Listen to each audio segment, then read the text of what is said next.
दास का उद्देश्य यही है कि एक बार मानव समाज को भगवान का संविधान समझा दूं, और फिर बुद्धिमान समाज है आसानी से समझ जाएगा। और फिर देखना, किसी को गलत शब्द बोलते समय भी दो बार सोचना पड़ेगा, कदे इसकी आत्मा ना दुख जाए, इसकी आत्मा को ठेस ना पहुंचे और भगवान मुझे सजा ना दे दे।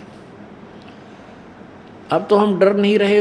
अनजान बच्चे हैं, छोटे बच्चे सर्प की पूंछ पकड़ लेते हैं और वो डस देता है। जब वो मैच्योर हो जाते हैं, सियाने हो जाते हैं, फिर सर्प के नाम से ही दूर से डर जाते हैं। दूर सर्प दिखाई दे जा भाग जाएंगे, औरों को भी कहेंगे भागो भागो, सर्प है, सामने सर्प है। तो पुण्यात्माओं, ये जो पाप कर्म हम करते हैं ये सर्प समझ लेना। और अब हम सहर्ष गले लगा रहे हैं, फिर बेशक मर जाऊं, कितना दुख उठा लिया, मैं डर नहीं। डर होगा उसके गुण अवगुण से परिचित होने पर। तो इस काल भगवान ने हमारे को एक दूसरे में ममता से जकड़ रखा है, और तीसरे तमगुण भगवान शिव जी के गुण से एक ऐसे झगड़े हो जाते हैं, एक दूसरे को मार काट डालते हैं, गोली मार देते हैं, बुरा हाल कर देते हैं। तो इस काल भगवान ने हमें यहाँ ऐसी सुनियोजित योजना के तहत यहाँ पर रोक रखा है। इसको बताने के लिए परमेश्वर प्रकट होते हैं। इस काल भगवान ब्रह्म ने पूरे विश्व में परमात्मा के विषय में ABC भी नहीं बता रखी। ABC क ख भी नहीं बता रखा अभी तक। भगवान कैसा होता है, क्या करता है, उसकी कैसी साधना है जिससे हमें सुख मिला है। पुण्यात्माओं, ये मजहब धर्म क्यों बने? ये धर्म ऐसे बने कि जैसे पहले कोई धर्म बना, धर्म बनता है धार्मिकता के आधार पर, यानी कोई पुण्यात्मा आते हैं, कोई महान आत्मा आते हैं और वो परमात्मा की शक्ति से कुछ ओत प्रोत होते हैं और वो भगवान से डरने वाले होते हैं। कुछ व्यक्तियों को वो ज्ञान देते हैं, भाई ये पाप ना करो, ऐसा मत करो, तुम्हें सुख होगा। अब पुण्यात्माओं, ये काल भगवान भी अपने नुमाइंदे भेजता है, अपने प्रतिनिधि भेजता है, और वो इस पूरे समाज को एक अलग से दिशा दे देते हैं। वो जो आता है व्यक्ति, वो कुछ शक्ति युक्त होता है, उसकी शब्द में शक्ति होती है, जिस कारण से कुछ जन समूह उसकी बातों पर विश्वास करके उसके साथ लग जाता है। उसके वचन से कुछ एक व्यक्तियों को लाभ हो जाता है। वो अपनी पॉकेट से, अपनी जेब से, अपनी कमाई से उनको सुख दे देता है।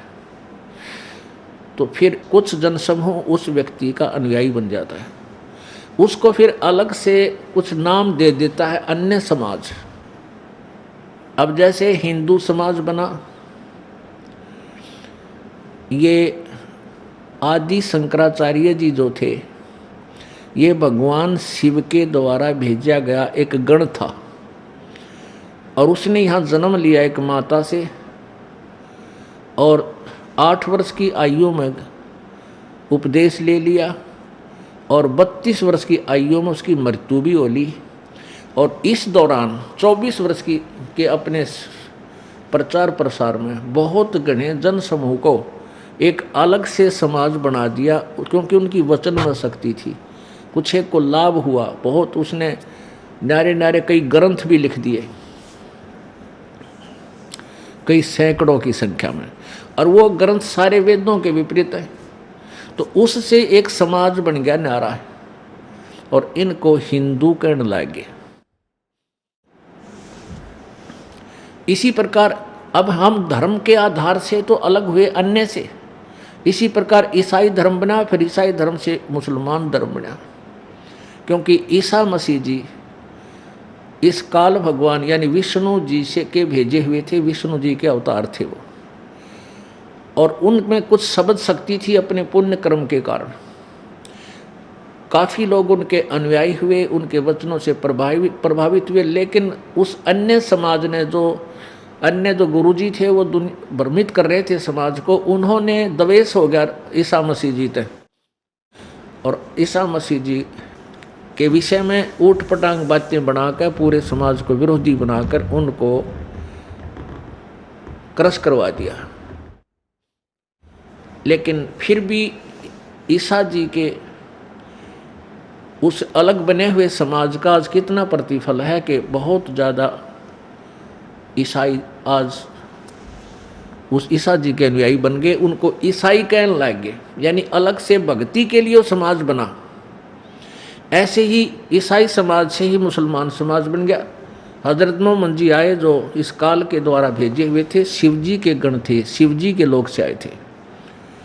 परमेश्वर की उस सच्चिदानंद घन की वाणी में लिखा है कि वही मोहम्मद, वही महादेव, वही आदम, वो है ब्रह्मा, और कह कबीर दूसरा को नहीं, देख अपने घर में। वही मोहम्मद महादेव और वो आदम, वो ब्रह्मा, और कह कबीर दूसरा कोई नहीं, देख अपने घर में। कि यदि आपकी दिव्य दृष्टि काम करती हो तो अपने शरीर में देख। जो विष्णु जी का चैनल है, कमल है, उसमें जा। ब्रह्मा जी का कमल है दूसरे नंबर का, उसमें पहुँच, उसमें देख दिव्य दृष्टि लाकर।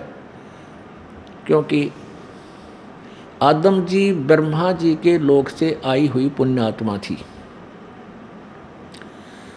और मोहम्मद जी महादेव यानी भगवान शिव के लोक से आई हुई पुण्यात्मा थी। कहते हैं यदि तुम्हें यकीन नहीं होता तो आप झांक कर देखो अपने इस घर में, इस शरीर में। तो पुण्यात्माओं, ऐसे ही आगे चलकर इस हिंदू समाज से ही एक सिख धर्म अलग से बन गया। पुण्यात्माओं, हम परमात्मा पाने के लिए ही अलग से बनते आ गए। श्री नानक जी, संत नानक साहेब जी को परमात्मा प्राप्ति हुई थी और उन्होंने कोई समाज नहीं बनाया था कि केवल शिष्य बनाए थे, शिष्य। जैसे ये दास कोई धर्म अलग से नहीं बना रहा, लेकिन शिष्य बना रहा हूँ, शिष्य। और शिष्यों को, शिष्य जो बनते हैं उनके लिए कुछ नियम बनाए जाते हैं कि बुराई नहीं करनी, चोरी नहीं करनी, शराब नहीं पीनी, मांस नहीं खाना, यानी तम्बाकू प्रयोग नहीं करना, चोरी, ठगी, रिश्वतखोरी, डाके, ये बिल्कुल नहीं करना, चोरी जारी ऐसे पाप नहीं करना। यदि ऐसा स्वीकार्य है तो आप उपदेश ले सकते हो, अन्यथा नहीं। तो ये अलग से कोई धर्म नहीं बनाया, हमने धार्मिकता का उत्थान किया।